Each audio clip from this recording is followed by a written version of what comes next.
we have changed lives of these stories that they might go through life thinking, this will never work. No one will ever help me. And here we are. And, it just is really an amazing thing. And some people will say, well, I'm not going to apply because you don't have enough money to go around. Well, here's the message to that. Do you need help? Can you ignore the fact that every 60 days I'm giving almost $500,000 away in adoption grants? You want to ignore that? Because someone's getting the money. Why not you? And if you can show us financial need and show us that you're making every effort possible to do this on your own and write a good personal statement, you have as good a chance as anybody else. And you ask for what you need. Okay. So you have to outline it. Don't need $5,000 and ask me for 30, because A, that's not going to happen. And B, that doesn't make you look very good. Okay. So let's be honest. And we're not here to totally take the responsibility off you to become an adoptive parent. We're here to help you and step in where you can't. And do you need to drain your savings to nothing? Maybe not. Are you adopting a special needs child that will need care when you get home? Tell us. Tell us. Right? Yeah. Now, if you tell me you want a grant because you want to keep going on vacations while you're adopting, you're not getting the grant. No, because none of us do as adoptive parents. No one wants to write this check, but we do. And for those who can, we are grateful to that fact. For those who can't, apply to us. Tell us, bring us in the door. All right. You can't touch your IRA. We get that. You have nothing left to bring out of your house in equity. We get that. But you have to tell us. You have to apply. Do not sign the deal as a no before you apply. And that said, yes, we get many more people than we can help, but why not you? Welcome to the Adoption Roadmap Podcast, your go-to guide through the beautiful, complex, and transformative journey of adoption. I'm Rebecca Gruenspan, a single mom through adoption consultant for over a decade, author of the Adoption Roadmap book, and your trusted guide. In each episode, we dive into real experiences, expert insights, and the raw, honest truths that you will need to navigate your journey. Whether you're just beginning, in the thick of it, or well past placement, you'll find support and community here to help you navigate this unique path with confidence and love. Adoption isn't all rainbows and butterflies. It is life-changing and worth every bit of effort. Let's learn, grow, and journey together on the Adoption Roadmap Podcast. Adoption is expensive, prohibitively expensive, but should finances determine who gets to build a family? Today on the Adoption Roadmap Podcast, we're sitting down with Becky Fawcett, a force to be reckoned with in the adoption world. As the founder and president of HelpUsAdopt.org, Becky has spent the last 17 years making adoption more financially accessible for families who simply don't have an extra $50,000 lying around or more. Under her leadership, HelpUsAdopt.org has gone from a grassroots initiative to a national powerhouse, awarding over $1 million in grants in 2024 and setting the bar even higher with $2.7 million planned for 2025. Wow. But Becky isn't just here to talk about the numbers. She's here to challenge the conversation around adoption. Through her bold, no-nonsense approach in her 30 Seconds with Becky Fawcett series, she fearlessly takes on the off-limits topics most people shy away from. Why does adoption cost so much? Why do people assume that if you're adopting, you must be able to afford it? And why are adoptive parents constantly painted as either saints or villains? She's also launching a new podcast called The Fawcett Report, where she's going to mix two of her passions, adoption and fashion, and continues to tackle the harder, less popular opinions about adoption. And if you've seen her Faces of Adoption initiative, you know she's on a mission to showcase the real, diverse, and deeply personal stories behind adoption, breaking down the stereotypes of what an adoptive family should look like. Today, we're digging into it all: the real cost of adoption, the impact of financial barriers, and how to successfully apply for an adoption grant, and the conversations about adoption that people are not having but need to. Plus, we'll get a little personal because if there's one thing Becky isn't, it's boring. So, whether you're deep in the adoption process, considering adoption, or just want to hear a refreshingly honest take on this journey, you don't want to miss this episode. Let's get right into it. Welcome, Mrs. Becky Fawcett. Oh my gosh, Rebecca, what an intro. I mean, I'm good with that. I like All it. right. I like All right. As my brother-in-law says, I ain't mad at you. it. No, no. um, Some might be, but some might be. that's okay. I don't, should I say I Th- don't care? yeah, I don't well, really care. yeah, that's I'm not good. here to make friends. I'm here to change the world. Um, That's what I like for about people you. adopting, for these children who need homes, and I'm here to change the world for adoptive parents like me and my kids, two adoptees growing up in this world where there's a negative stigma still around being an adoptee. I'm here to change all of that to make it better. So let's dig in with some of that right Yeah, now. yeah. Many people believe that adoption is like that me and you are saving a child, Mm. but you've been vocal about pushing back on this idea. Why is this a harmful narrative? And how do you reframe Yeah, it's a the very conversation? harmful narrative because it's disrespectful, flat out. And not a lot of people are like, how can you even say that? Well, here's the thing. I am a mom by adoption to two domestic adoptions, Mhm. newborns, which means I had relationships with their birth mothers and birth fathers in one case, and in one case, a birth grandmother. And to say that I'm saving those babies means that the women who were pregnant with them couldn't. There's a direct polar opposite there in that statement. And as far as I'm concerned, I didn't save anyone with my two adoptions. Um, they saved me. Mm. My children's birth mothers saved me. Jane, my oldest, her birth mother saved me when I was in a very dark place coming out of a horrific IVF journey and 5 rounds and 3 pregnancies and 3 miscarriages. And I blew through my savings. So, like, there was nothing left. Nothing left. I was one of these people that had no savings and that someone might have said, can she really afford to have kids?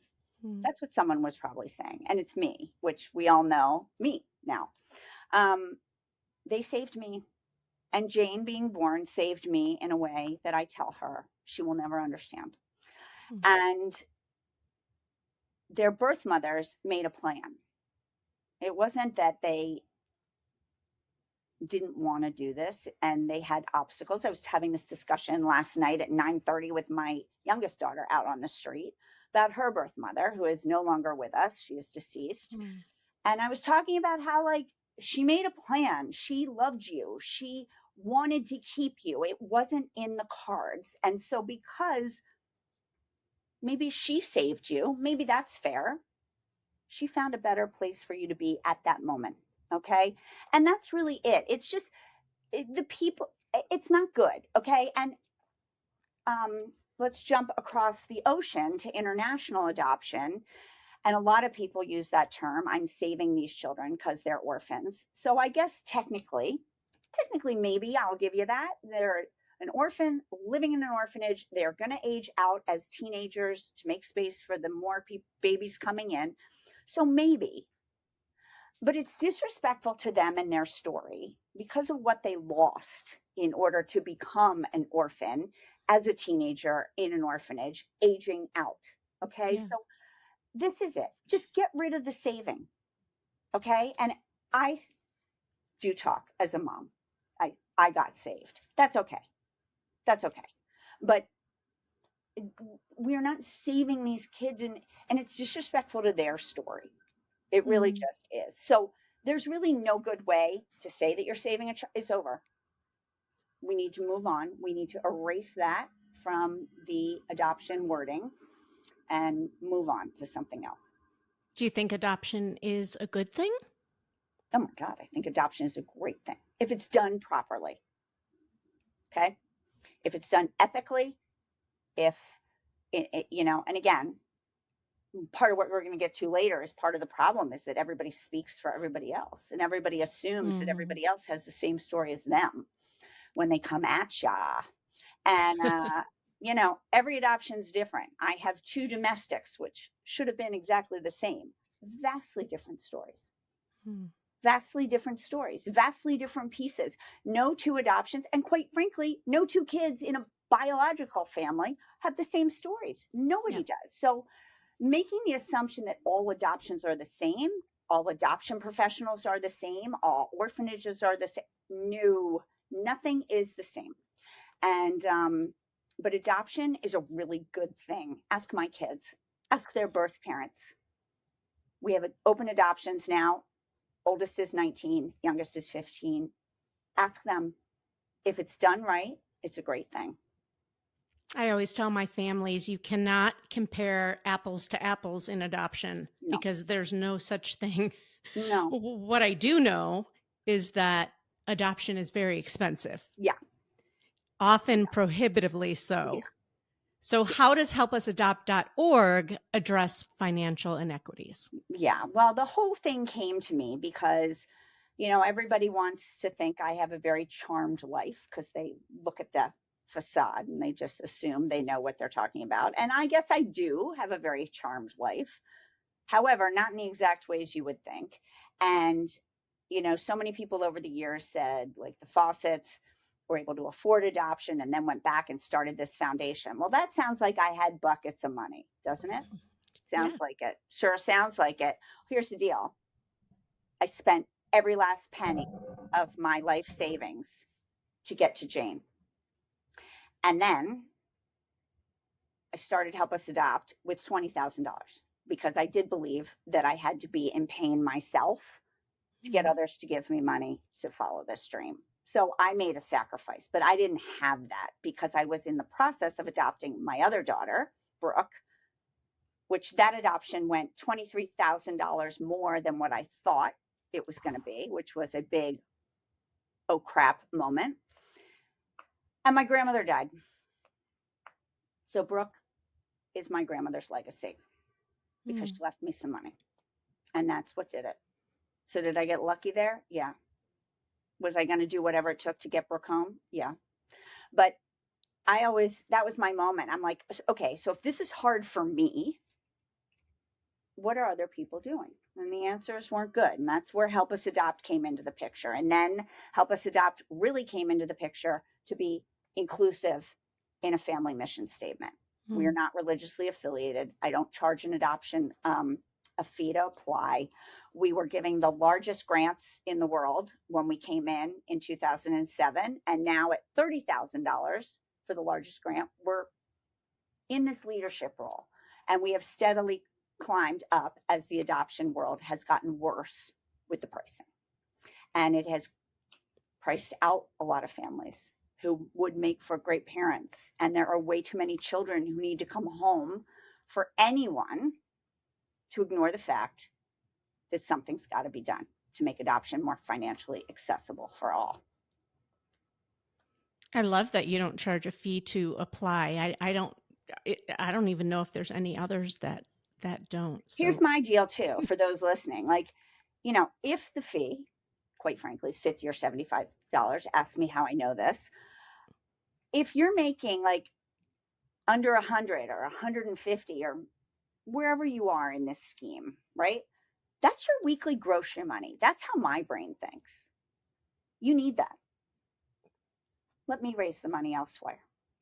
These other adoption grant programs, that's how they raise a lot of their money.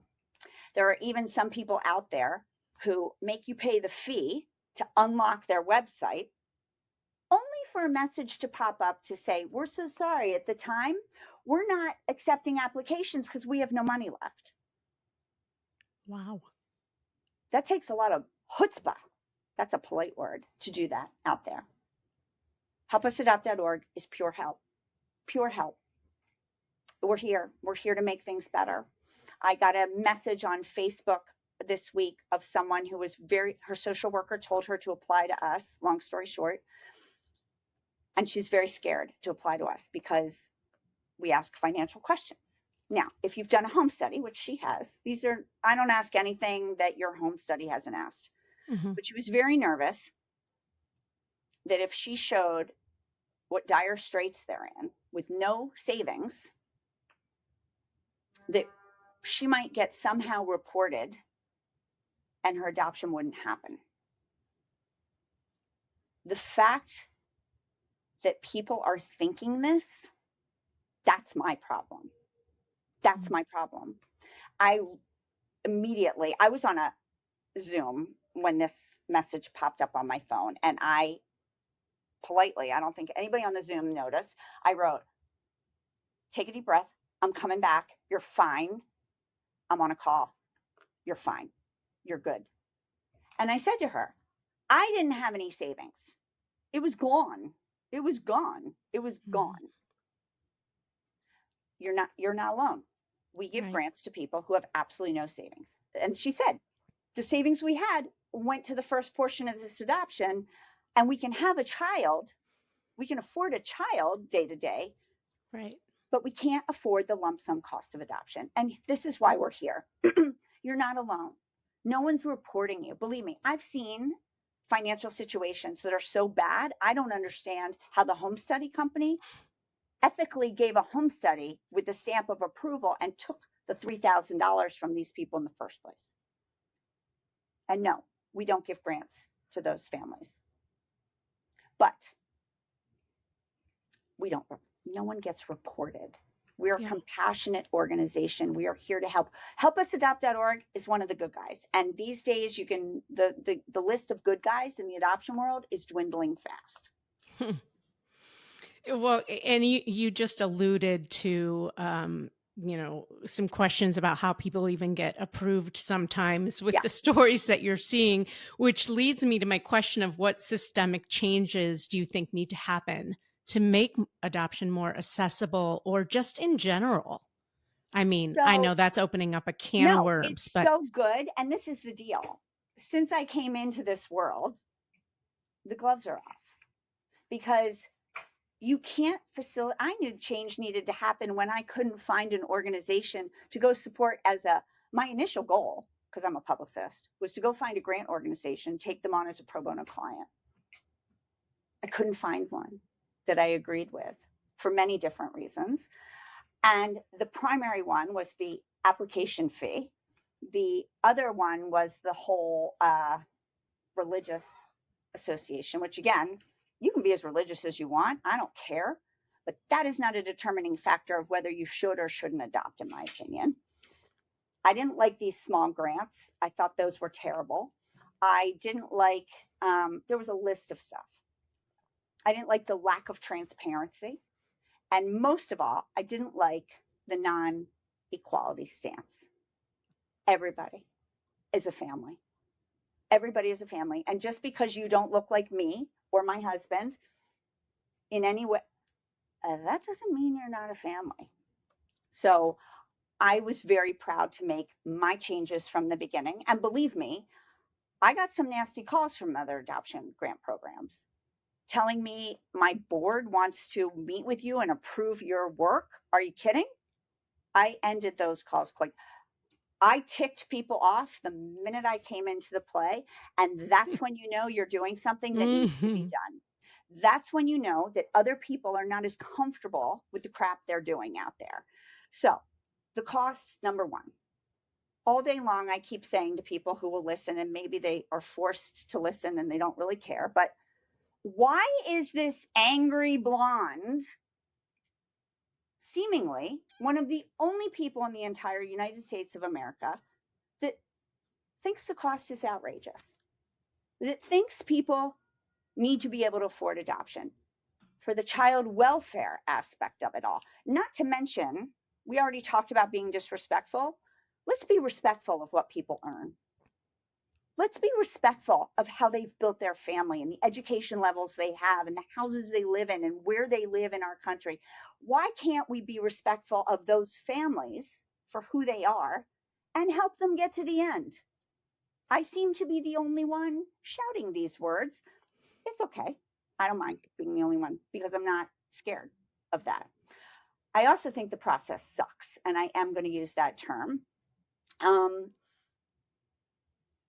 I sort of had the money. I drained it all, obviously, nothing left, but I had the money to drain. That's the difference. And I'm going to tell you something. My first adoption, I was a little more full of myself. Didn't really know. And I was like, how hard could this be? I'm an overachiever. I'm a type A. I can hire the best lawyer I can find. Great. We have a lot of love. We'll I have get a lot to of that in a love. Look minute. at me. Perfect, blonde girl, whatever. Little infertile. Joke. Little infertile, but other than that, whatever. Perfect blonde girl. Turns out not so perfect blonde girl, but that's another story for another day. And our first adoption was exactly 40,000 on the nugget, just like it was agreed upon or thought to be agreed upon. And it took from signing on with the lawyer till the day Jane was born, 10 months, almost a pregnancy. Had some bumps in the road, but nothing too bad. How hard could this be, thought Becky Fawcett, if you have the money to spend? Fast forward to adoption number 2. I moved states. I can't use the lawyer I loved. I signed on.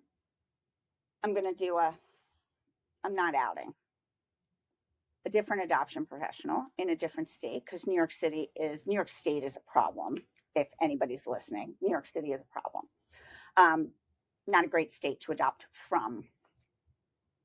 Used an out-of-state professional. Thought I'd done. How hard could this be? I have the money again. At least I thought I did until piece it together. How hard could this be? I've already done it once.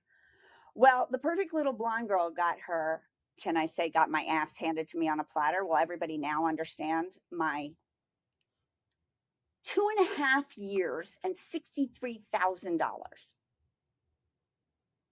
Nightmare. Now, Brooke, said daughter from said adoption, knows this story. She wasn't the nightmare. She was the only redeeming factor at the end of this that made me sort of understand why I had to go through that crap to get to her. And she thinks it's funny because she's like, no one makes Becky Fawcett wait except me. A little true. So she loves that ownership of it all. But the problem was this. Most people only adopt once. And so they don't do what I did. They don't adopt twice in 2 different states with 2 different people. And if they adopt twice with 2 different people, it's usually because they had a really bad experience and they're trying to find a better experience, if they're even living to talk about it from the bad experience. And that is the truth. So I was a conundrum in this formula. And it was on paper what I did for a living with my PR firm, and on paper that I had started Help Us Adopt, because foolishly at the beginning, I thought all the adoption professionals were going to love me. Here I am raising money to pay your bills. They didn't, and a lot of them still don't, because I pointed out the flaws. And, this is where it all is. This is where it all is. It's the flaws. And the system has to change, because I was doing the same type of adoption. Didn't work. The place told me that my book needed to go out 6 to 9 times before we were chosen. Back then, dinosaur, there was none of this online stuff. And in New York State back then, illegal to be online in New York State. That's all changed. Now there are no books, technically. It's now all digital. Our book, with the perfect little blonde girl, married to the J. Crew looking guy with the perfect little blonde daughter already adopted. Macy's picture frame we were. No one wanted us. I stopped counting when our book went out 29 times. 6 to 9, they told me. No, I got Brooke. It's all good. But the process sucks. It's awful. It's just, it's not even feasible sometimes when you have the money. And again, no one wants to deal with it because change is hard and change is uncomfortable. And if things have been working, which I'd like to define working for decades, why would we change it? Well, because it's not working anymore. It's not working. Ask any adoption professional today. Not as easy as it used to be, and it wasn't easy back then. So these are the things. And then my last comment to this before I talk way too long on this topic is this is not my question to answer. Same reason when I get asked, why is adoption so expensive? Not my question to answer. The adoption professionals set the rates and they set the rules. And then they set the bar. And then they set what we're willing to not look at. So again, sum that all because there are some good guys out there. But it's the adoption professionals' question to ask is what is systemically wrong with adoption today? How can we put more kids in homes? Because quite frankly, I was pretty sure when I started this whole thing, that's what we were all trying to do. Child welfare. What happens to these kids who don't have homes? What happens to these women in unexpected pregnancy situations who need to make an adoption plan? Who takes care of them? Just food for thought. Ladies and gentlemen, Becky Fawcett, you're welcome. And we've only just started. What else do you have for me? Let's get the next Well, topic. let's talk about love. Is love enough? Oh, Is Christ. love enough? Is speaking. As long as I can love a child, I have so much love to give. No, because as I show my kids, parenting is hard. And a lot of people say that birth parents don't love their kids and that's why they, quote, give them away. I'm making air quotes to those who aren't watching on YouTube. It's a horrifying thing to say. And I've actually met birth parents, my own children and others. Love is the whole reason they're here.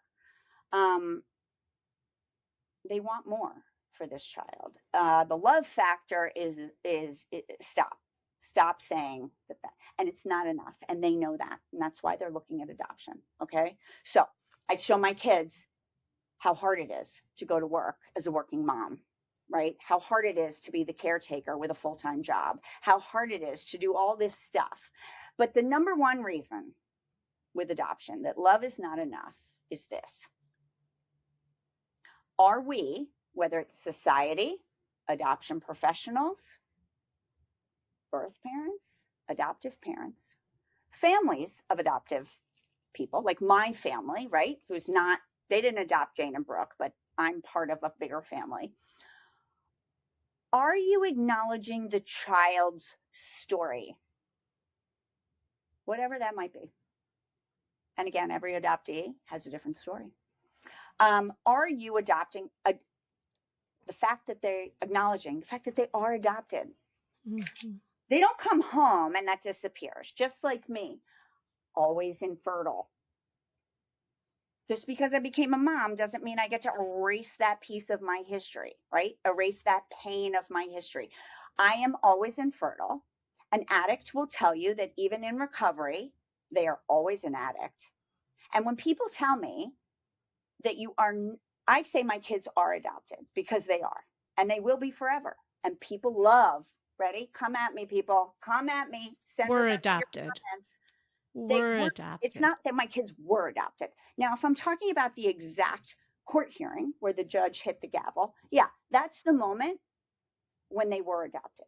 But as humans, they are adopted. They are adoptees, and this is a journey till the day they die. Part of the journey will end the day I die, but their journey will continue until they die. And if I have not set them up to embrace this journey and educate them about their story and make the effort for open adoption and honoring pieces of their birth parents every step of the way, love is not enough.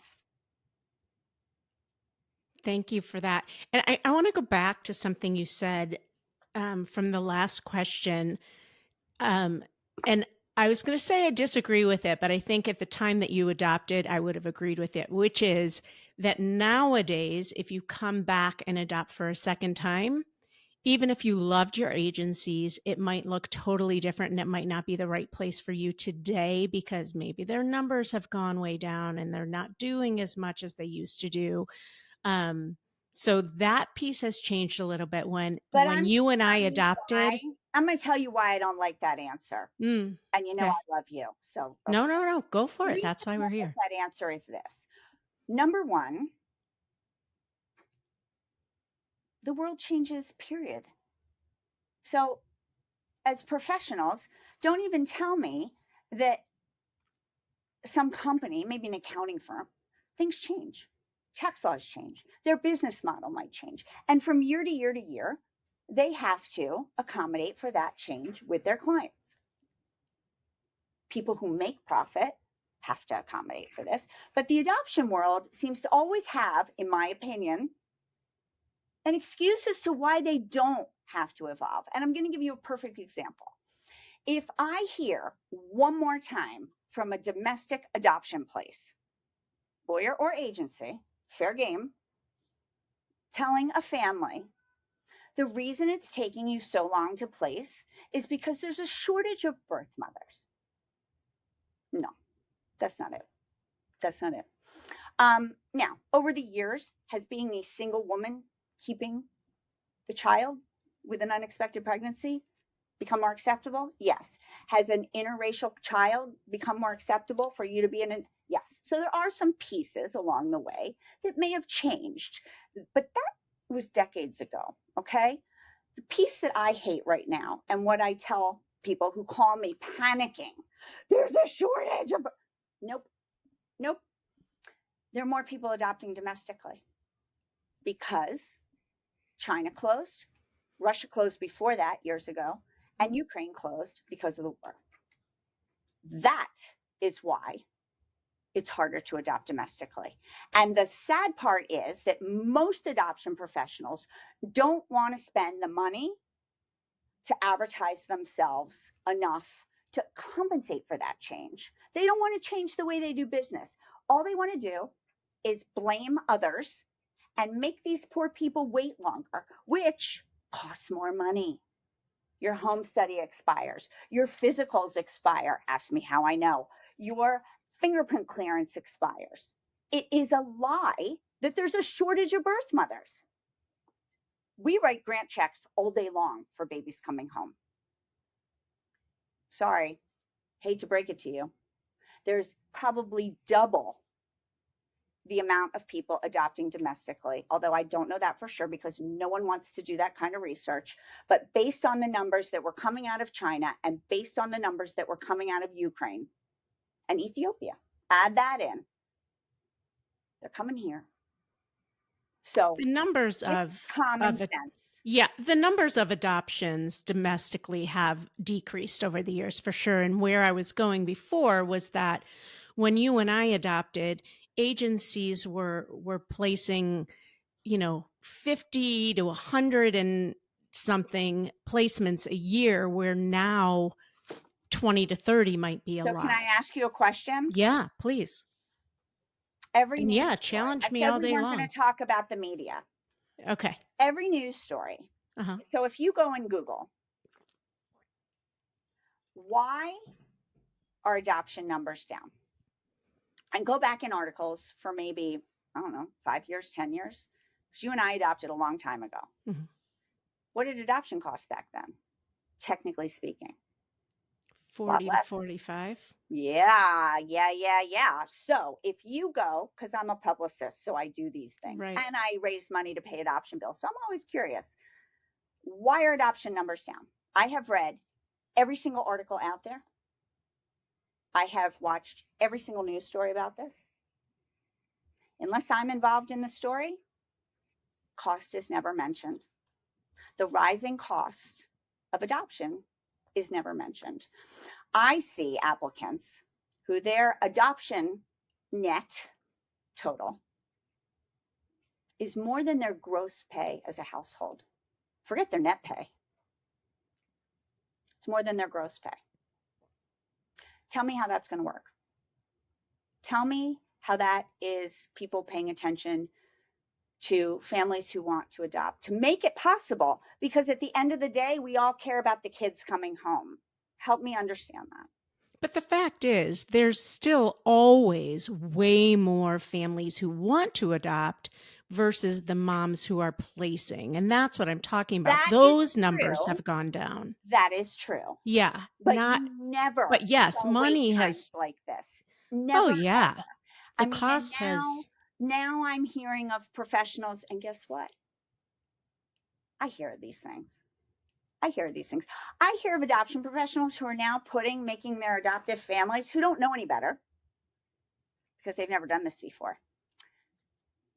You will pay us X thousand, tens of thousands of dollars. But at the end of 2 years, if this isn't done, we're out. And so are you. What? What? How about the fact that you, as an adoption professional, if I'm giving you tens of thousands of dollars, you now work for me. You've been hired to provide a service that you say you can do and you're an expert in. But you don't even believe in your own self because you've put this 2-year limit on it. In a world right now where we all know that that isn't happening all the time anymore.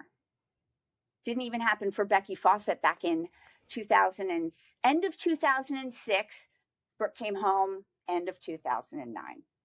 Didn't happen back then. Why would it happen? Like, the behavior I see is horrific. And as I tell people who are in higher roles in adoption land who say, I don't really agree with you, I always like to point out that as a nonprofit adoption grant person,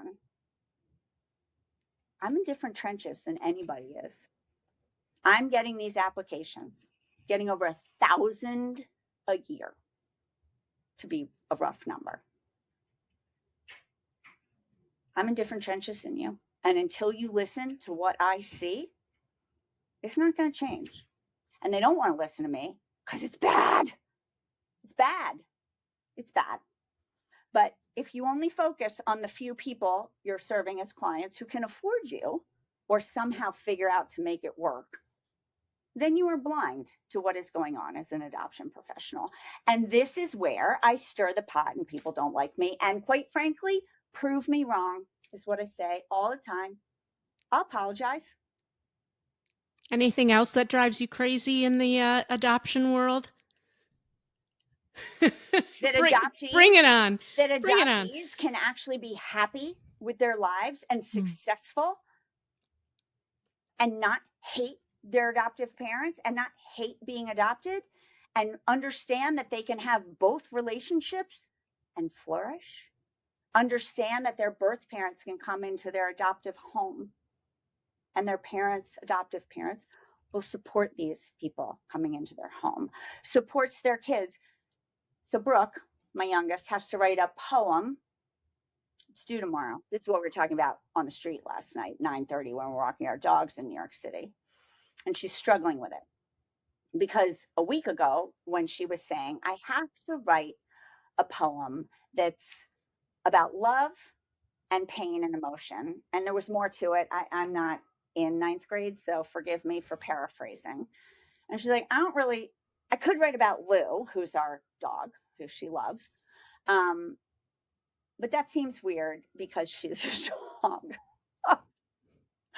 And I'm like, well, you could write about Lou, but it's hard to have a conversation about Lou. It's hard to, like, dogs are dogs.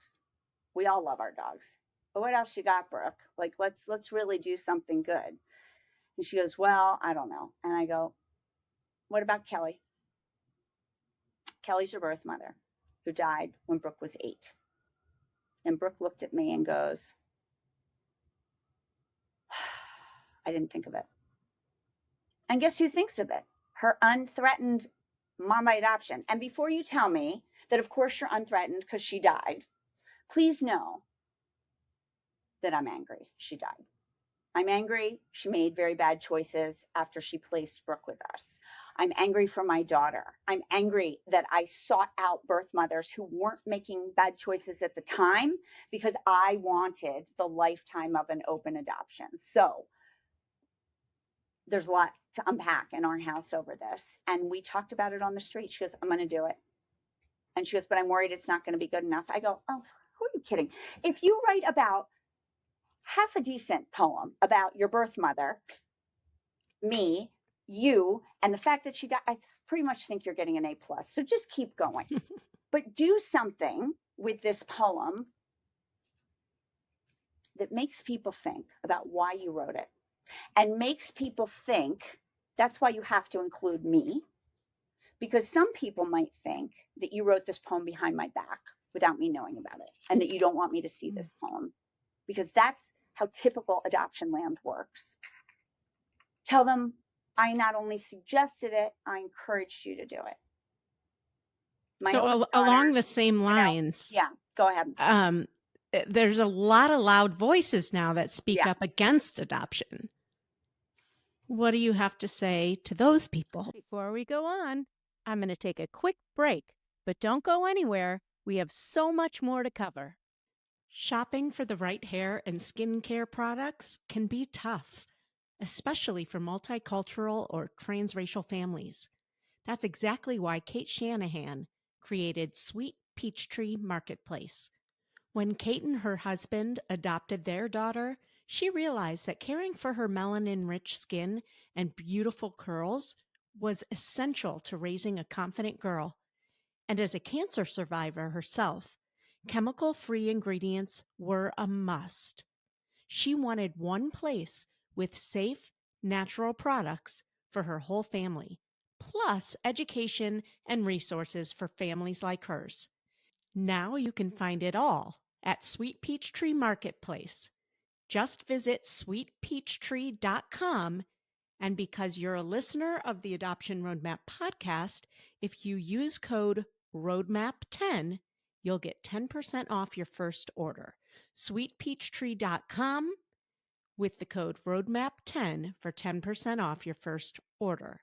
Sweet Peachtree, celebrating every curl, every shade, every family. There's a lot of loud voices now that speak up against adoption. What do you have to say to those people? So the anti-adoption crew has a mission. And number one in life, I'm a publicist. So you always hear more bad stories than you hear good because the world is sensationalized by them. So that's the first problem. Second problem is they're very upset. The group, typically speaking, the group is either birth mothers who their baby from decades ago, or even sadly sometimes today, who their babies were stolen from them. They were told they had to do a closed adoption. It was wrong on every level. Then there's angry international adoptees who have come to America only to be stripped of their color, of their heritage, and of their history. I stand with them. And then there's the angry group of domestic adoptees from past generation that were the stolen babies that have, because of that, there's no paper trail. There's not even a PI trail because there's nothing except maybe DNA if you get lucky. There's the adoptees that were never told they were adopted. So by the time they find out, it's decades of damage. The list goes on. Okay, so that's it. Now, the sad part is, A, the anti-adoption crew doesn't like me because they just don't like me. That's fine. B, they don't like me because I actually side with them and I tell them that. So that just stirs every pot, but I do. And because the world is listening to how they were wronged, and it is so friggin' horrific how that whole group of people was wronged, I at least set out to raise my children differently, to honor their birth parents differently, to include, to tell my kids as babies On day 1 and day 4, when they were placed in my arms, adoption, adoption, adoption. Ask my kids when they found out they were adopted, because everybody wants to ask my kids this. And they look at them and they say, is this a trick question? To me, as I'm standing there, I'm like, it is a trick question, because everybody assumes it was a I have something to tell you moment. You tell your kids they are adopted the minute they are placed in their arms. And if they're old enough to not fit in your arms, trust me, they already know they're adopted. That's the first thing. Tell your baby the story. So by the time it's seamless. They never know not being adopted, because it's how you honor them. It's how you honor their story. And the anti-adoption people hate adoption. Believe me, I get the emails of what they think I should do with my nonprofit, with all the money I raise. And I tell them back, your idea sounds good too. Why don't you start a nonprofit? Which we know isn't the point, right? We know that's not the point. But the problem is this: your trauma cannot be placed on someone else. They go online as predators behind fake names and draw innocent kids who are adoptees today into their lair and poison them and tell them they're not loved and tell them all this terrible stuff about adoption, which they don't know it's not true. Maybe it is, maybe it isn't. I'm not here to debate that. And that's my beef. And I've done videos about it, my 30 seconds with Becky Fawcett. Your trauma is your trauma. I don't care what the category is. You cannot put your trauma on someone else.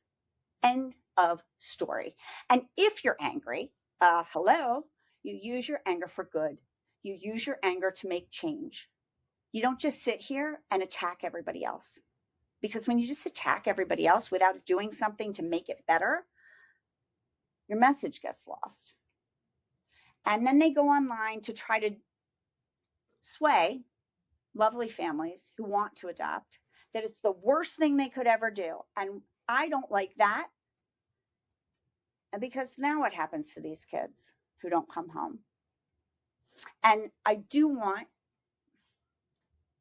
because they were erased, their stories were erased, they don't understand that there's a slight possibility that maybe adoption was the only way, and that the reality might have been 10 times worse. And I can't not say that, because life's not perfect. Biology, adopted, nothing is guaranteed, and everybody carries their own thing that is horrific. Everybody. I've learned that as an almost 55-year-old woman. Everybody carries, they might not tell you what it is, but everybody carries something that is horrific to them, that was life-changing to them, that keeps them from being whole every step of the way. And my goal with talking about adoption and how to celebrate it and how to be open and how to do all these things that make us better, let's give these kids a fighting chance, because they're just kids. And grown-up decisions are made for them, past decades and now, that they're not a part of. And our job, my job with my kids, is to make their life as good as it can be. Do we talk about some of the ugly sides of adoption? Yeah, because I'm brave enough to talk about it with them. And I encourage other adoptive parents. Life's not perfect. You're going to have some ugly conversations with any kid growing up if you do this right.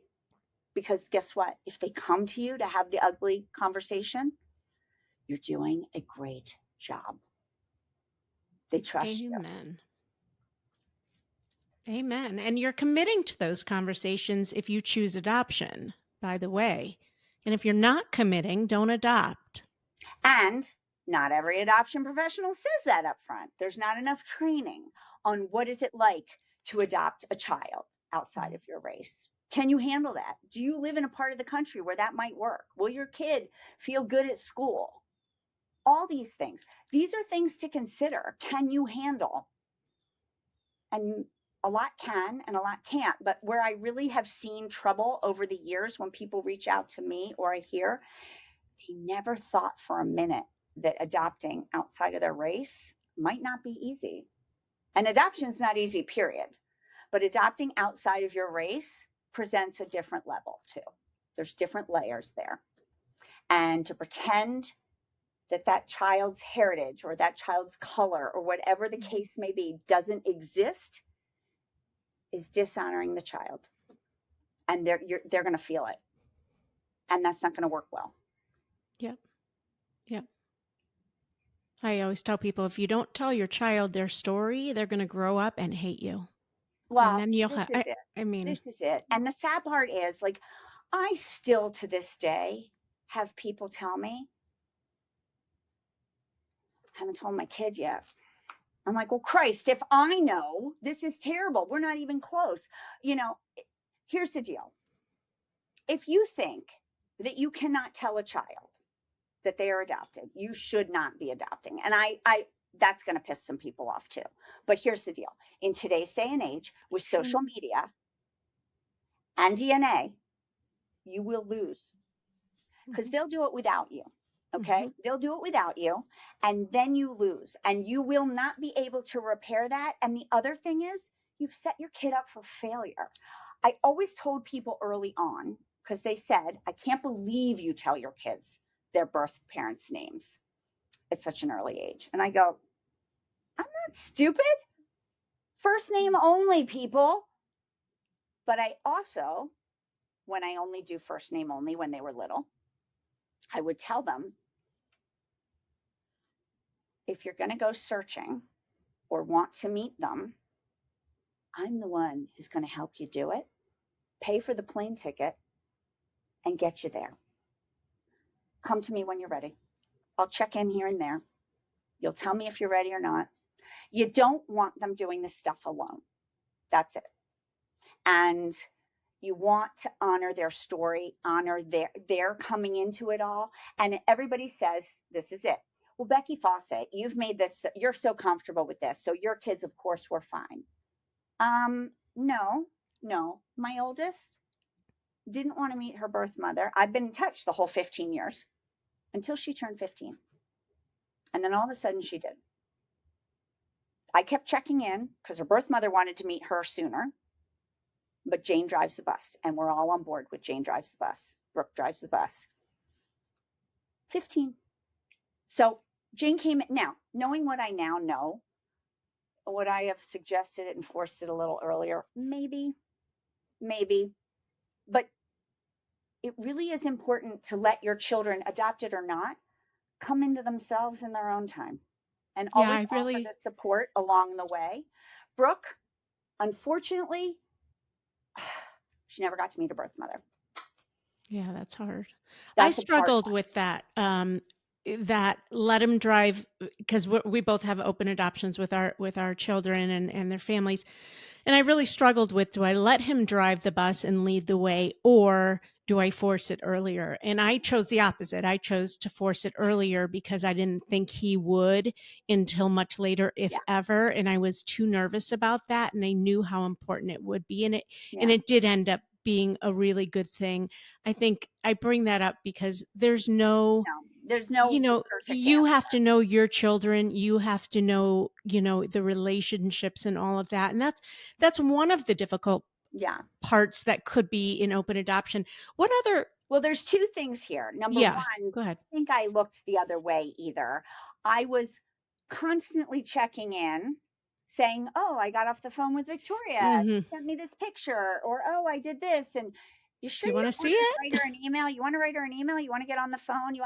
With guidance. Okay. So there's that's what mothering is, right? You're in there with guidance. Now, there are some situations where it's not okay. It's not a safe situation. Right. It's not a good situation. And there are adoptions out there where open is impossible. Or if it is a stork drop, you might not have anything. Okay. If it is explain what a stork drop is. A stork drop is when a woman walks into a hospital, gives birth, hasn't been educated, hasn't been anything, runs in fear out, maybe gives birth under a fake name because she's terrified because no one did their job to counsel her properly. And that baby, you have 24 hours to turn around and that baby becomes yours and you get nothing except A A baby. beautiful story and a baby and a family. So sometimes the details aren't available. Sometimes it's a closed adoption very sternly by the birth mother, which I think also they're afraid of, and they don't realize how beautiful and lovely open adoption can be. A lot of birth mothers think they're going to hate me. Jane's did. She doesn't want to meet me over the years because she hates me for placing her. And I go, oh, wait a minute. Let's back up for a minute. That's not how I talk about you at all in this household, number one. And I can't predict if when she's a teenager, if she will hate being adopted temporarily, because quite frankly, the teenagers, myself included, we hate everything as teenagers. But hate you will not be tolerated in my household. We will sit down and discuss that immediately. So please erase that as the issue. Well, that's not it. That's not how we talk about you. But there are situations where I'll say this. What if a birth parent is a dangerous criminal in prison? It happens. That might not be the situation for everybody either. But the families that take that situation need to know wholeheartedly that eventually your child's going to ask, and how are you going to deal with it? And I do go back to the adoption professionals. There needs to be better education there, because I know a few families where that was not explained. And now they have teenagers pressing the issue, and it's not great. And there was no early, see what I mean? We all have to just share these stories and talk about it so that when someone decides to adopt, maybe they have a good resource that's non-biased, like Help Us Adopt. I don't make any money if you decide to adopt or not. I have no financial gain in the game. What questions do you ask? If you're given a situation that makes your blood curl, which you might, how do you deal with that? All these things. So this is sort of it, is that I just can't say, like, and no one offends me with a question unless it's nasty. We don't do nastiness around Becky Fawcett and Help Us Adopt. You can take that somewhere else. But Ditto. If you thought it, I thought it. And that's why I Yeah. threw everything out there, right? I thought it. I was terrified. I didn't want to adopt. Have we even said that? My kids know that now, and they tell me the joke's on me, because now my whole career is around motherhood and adoption. Joke's And on you've me. given $5 million over the years. Eight. Eight? Over $8 million. I'm so sorry. Over Over $8 million. as of now. And you already said we're adding $2.7 million to that eight just That's in amazing. 2025 alone. That's The amazing. Tell world me. wants more adoptees. I had my best year ever last year. Donors, they love what we do. Some are adopted, some are not, some are parents, some are not. They get it. They get it. I love it. They want the world to have more adoptees and more adoptive families. And I don't know the last time an organization told the adoption community, we see you and we see your value. Here we are. Yes, and I know Help Us Adopt is one of the very biggest grant organizations. Of course, there's room for all of them. You know, there's plenty of places. There's places for the religious only, or the same sex only, or the whatever. There's no one for the same sex only. There's no. Oh, there isn't. I don't even know. But there has to be some for everybody. Same sex only. Right. Okay. And I didn't know that. Few, if any, who are non-religiously affiliated, like HelpUsAdopt.org. Yeah. So there are pockets, and there's a lot of them. If you're a single parent, it's not good out there. We are a catch-all for everybody. And the point of that also is, besides it's the way my brain works, everybody is invited to my table. Everybody. I will just keep building a longer table. I want everybody to be seen and heard. And I might not be able to give you a grant, but I'll be damned if you are going to feel less than because someone else tells you shouldn't be a parent. Tell me a story. That's not happening. Tell me a story about a difference you've made by one of your grants. God almighty. Just one. We don't have all day. So, I don't know, 6 months ago, we upped our largest grant from $20,000 to $30,000. That is, can we just stop there for a second? Yeah, I mean, it's pretty good. Pretty good? That is pretty amazing. It's pretty amazing. I've never heard of anybody giving that amount of money.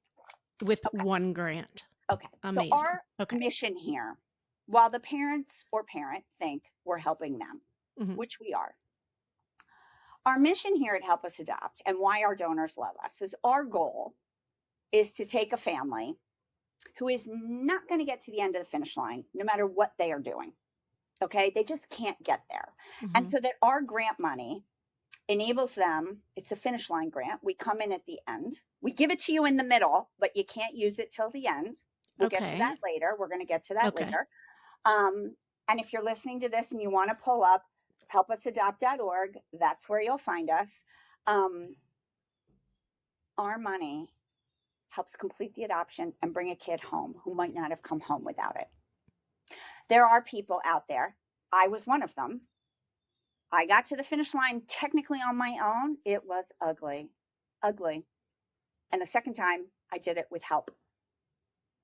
That's not a proud moment for anybody. But I had no choice if I wanted to have a second baby. Okay, so let's talk about that. Yeah. Help is okay. We've now built, based on my personal experiences, an organization that not only says we will help you, I'm empowering people to come to us to ask for financial help. You won't be made to feel less than here. Because I was in your shoes at one point, and while I didn't have a grant, I had a grandmother. Okay, so it's a very important point in all of this. Why do I do this? I didn't do it alone. I didn't do it alone. And no one made me feel less than. Believe me, I was doing that to myself. Okay, I was doing that to myself. But I want to empower you to ask for help. Tell us your story. Okay. It's just so important. It's so important about this asking for help. And now I have totally lost track of what you told me to I answer. asked if there was a particular story. Great. Yes. Okay. So it tied in. Now I got it. Great. It ties in back to the $30,000. Okay. Right. We go to give our first $30,000 grant. And you don't have to edit my faux pas out because that's part of what makes me me. Okay. It's all good. It's all good. You leave that in there. I will. You leave that in there. So our first $30,000 grant went to a single woman. I'll leave all the single ladies. I'm going to leave out any identifying factors. Okay. Okay.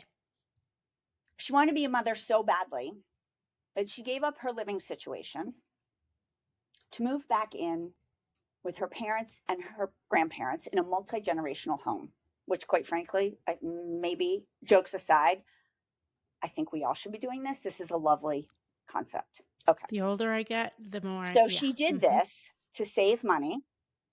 And so there would be childcare to watch this child when she brought him home, because she was not adopting an infant, because she had to go back to work as a public school teacher. Her gross income was $42,000 a year. Hopefully not New York City. No. Okay. And we gave her 30.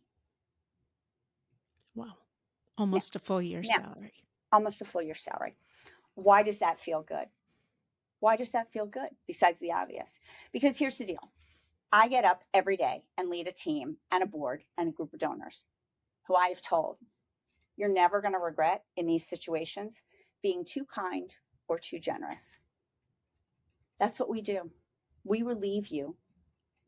I thought she, and so did my grant committee, made such valiant strides on her own. And you do the math for her take-home pay out of $42,000 to do this on her own almost all the way.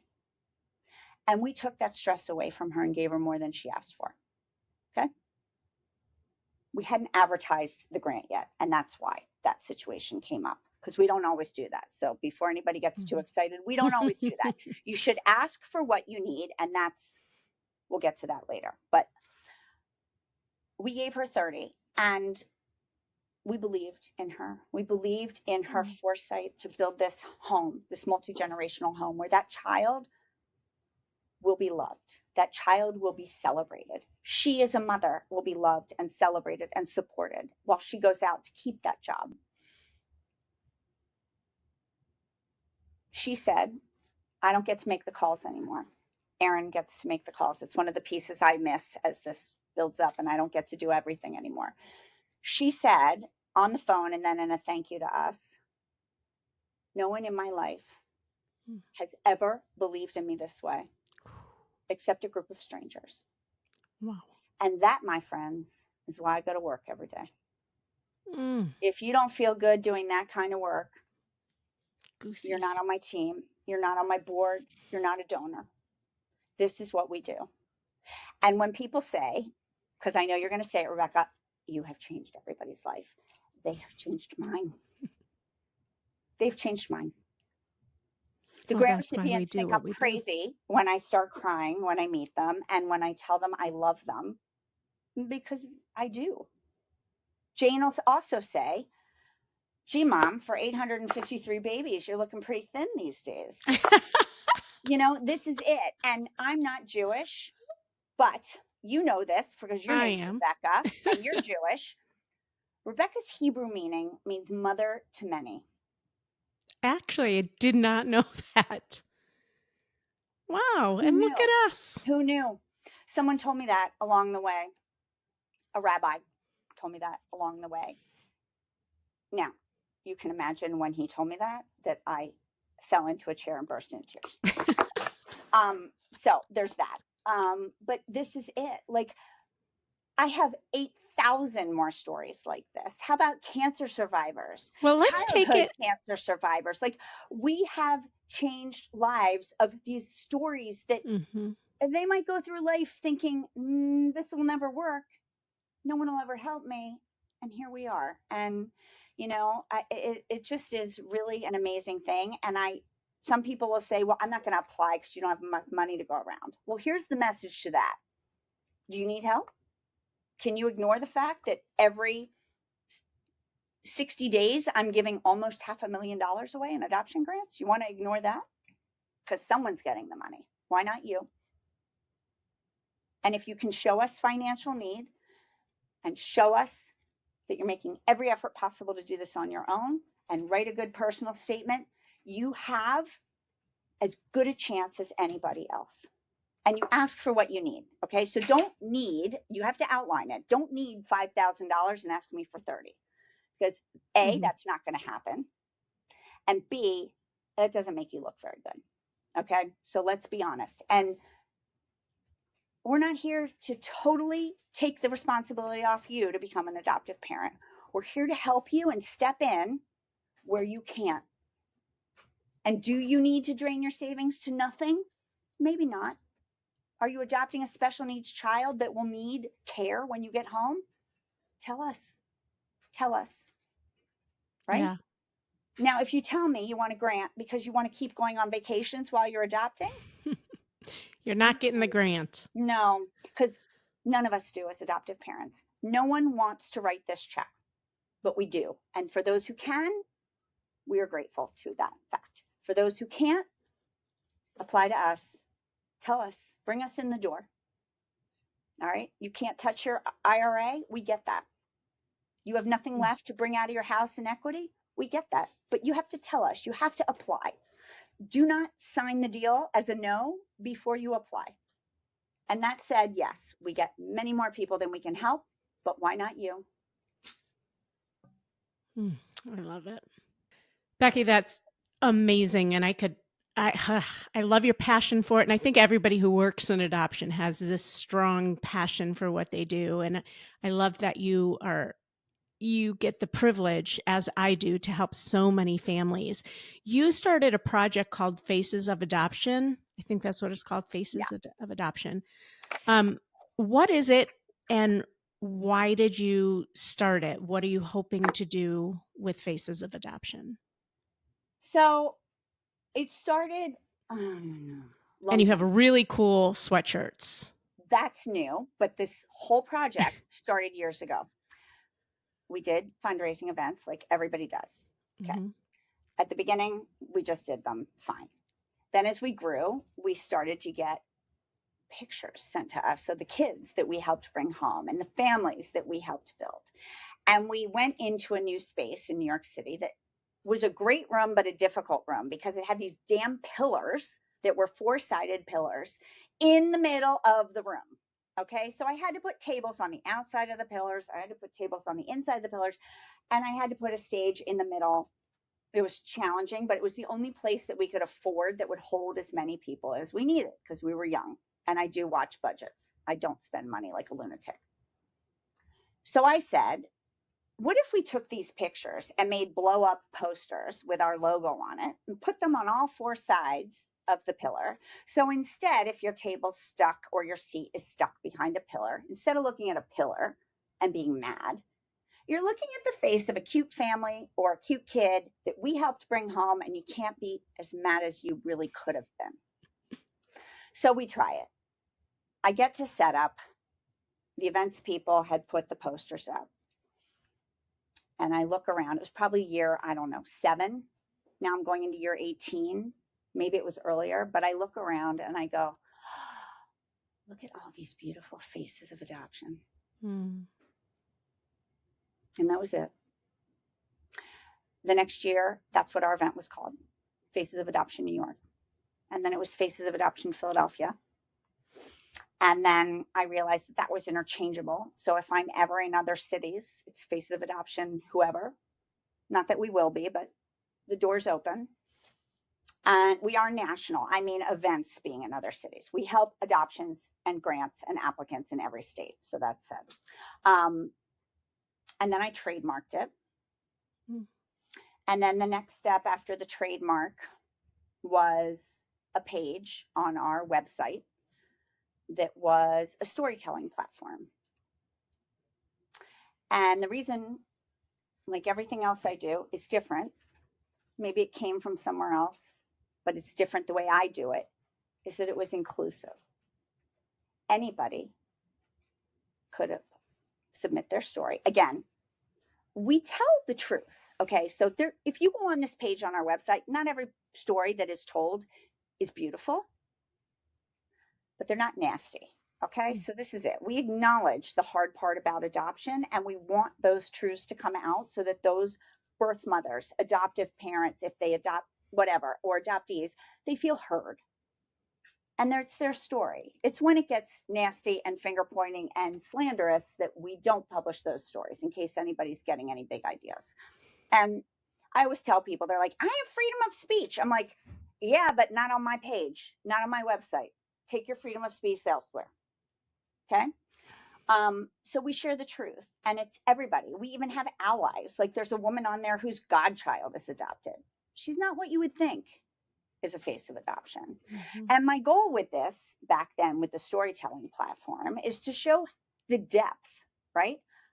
My parents are faces of adoption because of me, because of their grandchildren. My siblings are faces of adoption because of me, because of their nieces.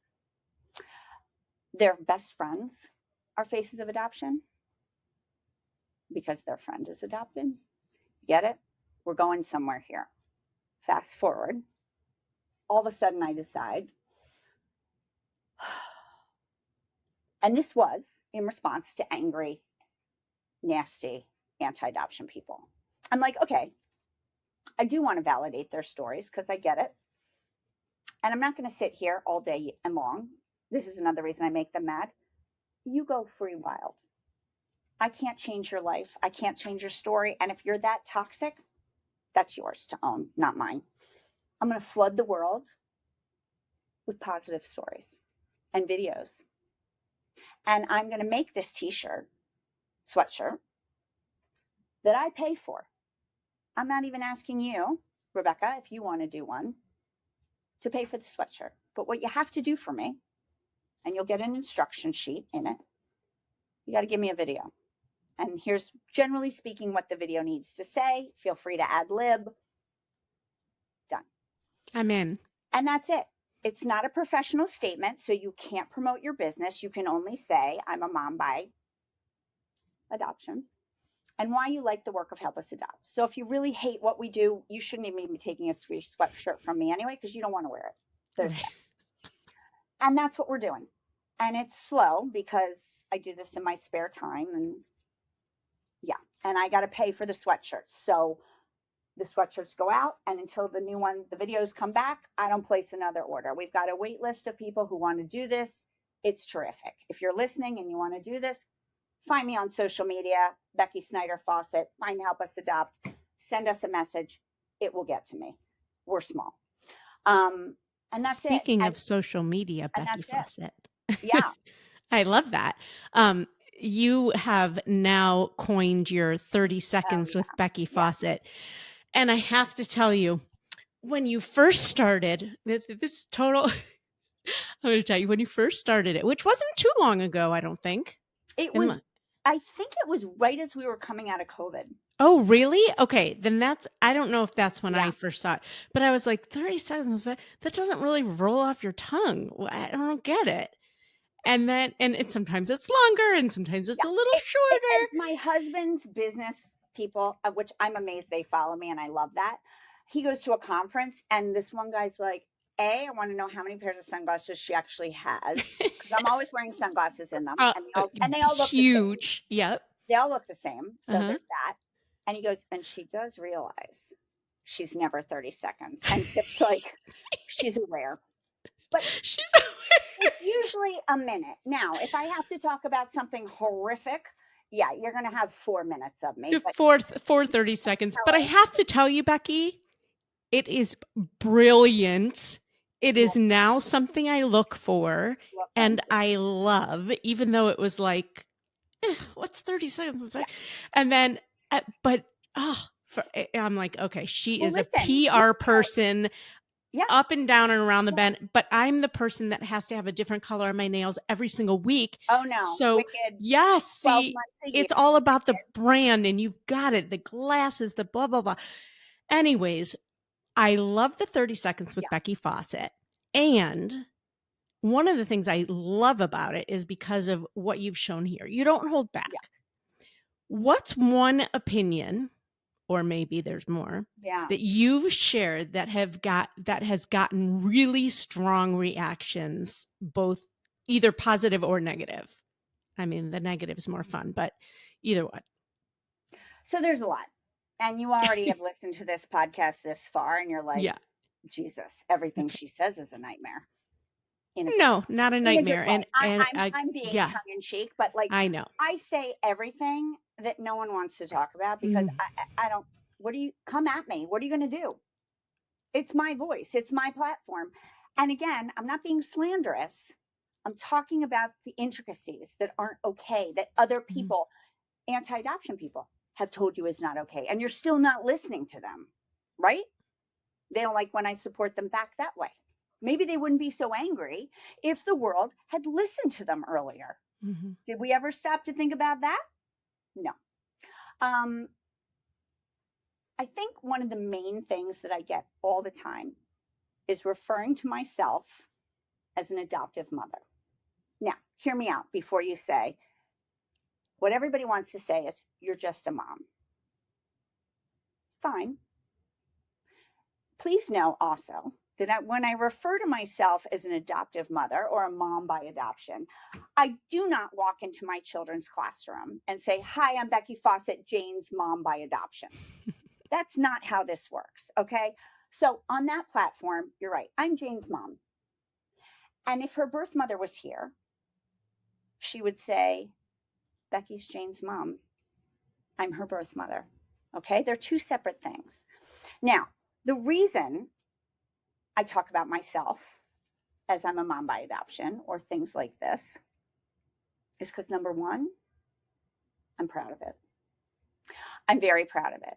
And at first I couldn't say those words out loud when I was heading out of IVF world into adoption land. Scared the crap out of me, okay? And so I worked very hard to get comfortable with that because I knew, gut instinct, I had to if I was going to be a mom by adoption. This is my family, right? I can't have my kids growing up thinking I'm not okay with all this. So I worked really hard about it. And then I realized that if I was working really hard about it and I was successful, there was going to be a lot of other people who weren't willing to work hard at it out of the gate because they were too scared. Or they were going to work hard about it and not be able to get through the gate, and they were going to crash and burn. So I lead with it. because I can't even tell you how great it is. It's so great. Someone will be like, oh my God, my grandfather was adopted. I was at a meeting with a big network on television, and I found out that the director of marketing's father was adopted. They had 24 hours way back then to turn it around, too. You make connections. I hear people's stories. Now, all of a sudden, I was thinking about adopting. Tell me about it. I had no idea my kids look like they came out of my body. Fate. I had no idea that kids could actually look like you. Tell me how you did that. I go, well, here's the first thing. I didn't adopt outside of my race. And the rest, their birth mothers chose me because of that. We made them feel comfortable. One looked like me, and one looked like Kip, my husband. So we made them feel comfortable. They told me that. Okay. So this is how these things come into play in ways you couldn't have predicted. But I am a mom by adoption. I'm very proud to be that mom. It took me 9 years from start to finish to complete my family of 2 and 190,000 in after-tax dollars to do it. I earned those stripes, and I am proud to use those stripes to share the story and strength with someone else. And no one wants to refer to me as a mom by adoption. It's disrespectful to you. It devalues you. I go, honey, I don't need, I'm fine. If it devalues you, that's a different issue. It does not devalue me. It lends my strength to other people, and it tells the world there's nothing wrong with being a family built by adoption. It's a good thing. It can be a good thing. It's not shameful. It's not secretive. I don't feel less of a woman because I didn't give birth. I've been asked that. Trust me. 9 years, those are more labor pains than most people ever go through in a lifetime. I earned those stripes too. And that's it. I really, when I talk about these things that aren't the norm, in a way, I'm not scared of it. Same way I talk about infertility and miscarriage and all those needles and all that nightmare and thinking, I can't do this. Mm. No one wants to talk about that either. And what happens when IVF fails? No one wants to talk about that. Well, guess what? It fails all the time. Well, I love that you have so much to say and you have so much heart for adoption. Another thing you have heart for and a passion for is fashion. And so you might be watching this right now. Wow. And, Becky is always a fashion plate. And you're starting a new podcast. Tell us about it. A new podcast. So it's going to be called The Fawcett Report, coming out late spring 2025. And it's not all about adoption. It's about me. I'm the magic. I'm the magic. And I was in advertising and magazines. I was director of marketing for Luxury Lifestyle magazine. I was then a luxury lifestyle publicist. I have my own firm. And this is my brand. I love getting dressed every day. I've never had a job in fashion. It's just something I love to do. And I live in Manhattan. And this is part of 30 Seconds with Becky Fawcett, the next step. And I invite people, believe me, if you liked what I'm going to talk about things no one wants to talk about. Now, if we talk about fashion and restaurants in New York and living in New York and how my 11-year-olds would take the subway to middle school by themselves, people are interested in that, right? That's not a life anybody else in the country is living. So all these things are good and interesting. And will all roads lead back to my favorite topic? Yes. Will all roads then lead from adoption to help us adopt some way? Yes. Watch how I do it. And the point is to broaden this topic. I want the world to learn more about adoption in a way that they might not see it coming, because that's adoption. You can't pigeonhole adoption. You can't say it's a certain thing. So I'm very excited to do this. It's so on brand for me in every single way of how I live my life every day. Running around New York City, head to toe black with wicked nail polish and all these bracelets on. Like, this is it. And if you like 30 Seconds, you're going to love this. And there might even be a 30-second surprise in all of this. Every episode you'll have to listen and see. And it's going to be good. I hope. If it's not, I will pivot and we will do something else. But I'm very hopeful about it. And it will all tie in. I love it. We'll definitely share it when you start publicizing it, and I can't wait to hear how that goes for you. I wish you luck on it. Thank you. Thank you. Um, And I'm so grateful to have been here today. Thank you. yeah. Is there anything else people should know if they want to apply for a grant? Do you have This is it. any? This is the Yeah. one thing that adoption Okay. professionals are telling their customers. And I'm here to tell you it's a bad idea. If you need a grant, especially applying to us, if you need financial help of any sort, and it's monumental, we give $30,000 grants for a reason. So I get it. They're telling you to apply to like 10 different places and ask everybody for a little amount. That is very, very, very bad advice. And quite frankly, most families don't qualify at 10 different places. So let's call that out too, especially with us. And you might have to apply for small grants at the other places because that's all they're giving you. But if you apply to me, Help Us Adopt, and you need $20,000 or $30,000, and you've asked me for $4,000, that doesn't look good either. Because I'm going to ask you, what happens to the other 26, right? What's the plan for the other 26? So you play the game with everybody else, and that's none of my business. But when you apply to Help Us Adopt, I want you to ask for what you need. You're going to have to justify it. You'll see that in the application, but you ask us for what you need, not what you think we'll give you, what you need. I'm not here to clean up all this other little grant stuff in the world. That's not my mission either. My mission is to empower you and give you the breath of relief that it's yours and waiting for when you need it. So please look at your numbers, answer the application properly, take your time. Remember, we give money. It's all on the website 6 times a year, all the cycles, all the deadlines, read the FAQs, and take time with your personal statement. Do not tell me that you want to be a parent through adoption. Everybody does who applies to us. Tell me what makes you tick. Tell me why your story is different. Tell me. That's our window into you, okay? And I can't stress that enough, that it's your chance. We're asking you for it. You're not giving us stuff we don't want to read. You're giving us what we're asking you for. If We somebody want to know about makes you. $150,000 or more, does that disqualify them? No. I'm going to tell you why. A, we take into cost of living in America. So there's that. And you know what that means if you're listening, okay? There's certain parts of America where that does not go as far as it does somewhere else, okay? So take that.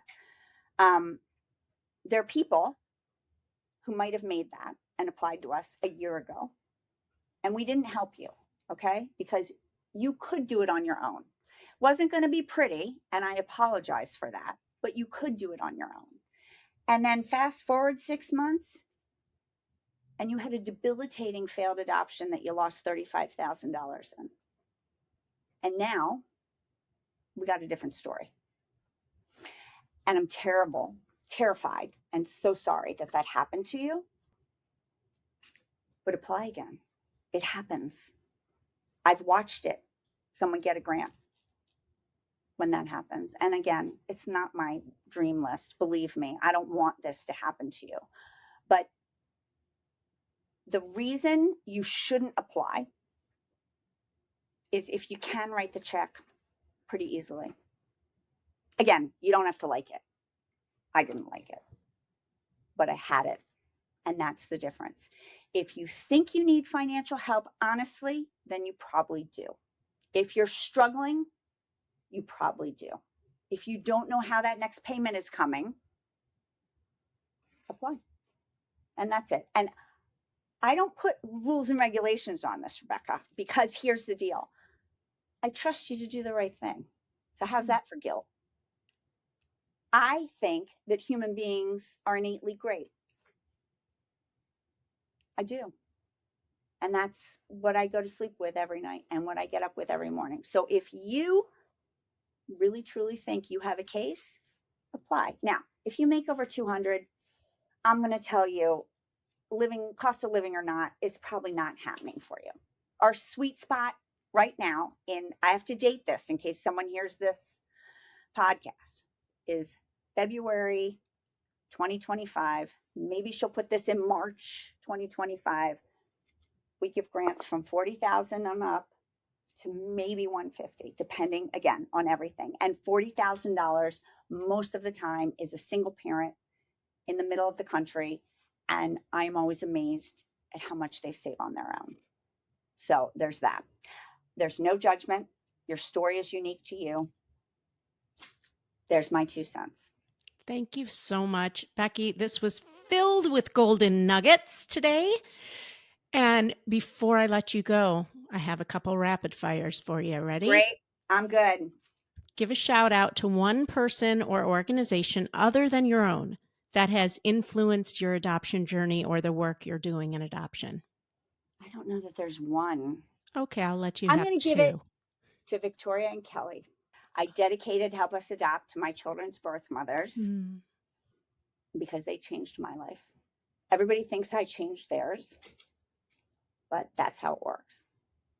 They're the ones that keep me going. What's one piece of advice you would like to share with adoptive parents or hopeful adoptive parents? Tune out the naysayers. Everybody who hasn't adopted or doesn't know an adoptive family or has nothing to do with it will tell you why this is the wrong way to go. Tune them out. They have no idea what they're talking about, and they have no business butting into yours. What's one thing you wish every adoptive parent knew before they brought their child home? It is so easy to love a child that didn't come from your body. Describe adoption in 3 words. Help us adopt. Adoption is not just a destination. It's a journey filled with love, resilience, and growth.